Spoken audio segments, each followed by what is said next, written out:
కోర్టులో స్థానిక సంస్థల ఎలక్షన్స్ విషయంలో కోర్టులో ఈరోజు జడ్జిమెంట్ ఉంది. ఆ జడ్జిమెంట్ ఏదైనా కానీ ఈ కాంగ్రెస్ పార్టీ ప్రభుత్వం చేసిన మోసాలు ప్రజలకు తెలపాల్సినటువంటి అవసరం ఉంది. కాబట్టి ఈరోజు ఈ సమావేశం ముగిసిన తర్వాత ఇవి మండల వారీగా ఇవ్వడం జరుగుతుంది.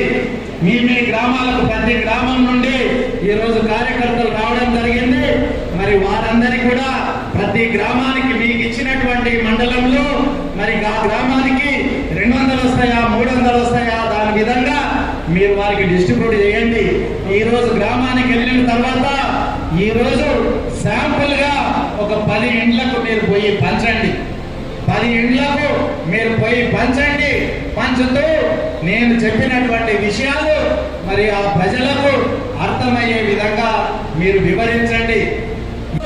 22 నెలలకు 44,000 రూపాయలు ఈ కాంగ్రెస్ పార్టీ ప్రభుత్వం వృద్ధులకు, పెన్షన్దారులకు, బీడీ కార్మికులకు బాకీ ఉందనే విషయం ఈ బాకీ కార్డులో ఉందనే విషయాన్ని మీకు మనవి చేస్తా ఉన్నాను.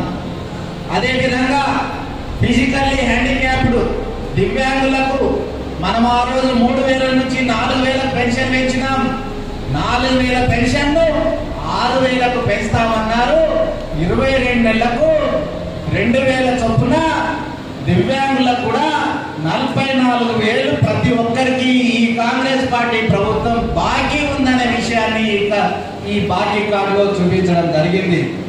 అదేవిధంగా కళ్యాణ లక్ష్మి షాదీ ముబారక్ కింద కేసీఆర్ గారు 1,116,000 రూపాయలు ఇచ్చేది ఎలక్షన్ లో మీరు హామీ ఇవ్వడం జరిగింది.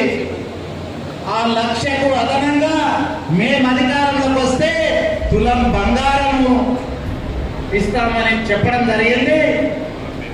ఈరోజు ఈ 2 సంవత్సరాల్లో పెళ్ళైనటువంటి ప్రతి కుటుంబంలో వారి తల్లిదండ్రులకు తులం బంగారం ఈ కాంగ్రెస్ పార్టీ ప్రభుత్వం బాకీ ఉందనే విషయం ఈ బాకీ కార్డులో ఉంది. అదేవిధంగా విద్యార్థినులకు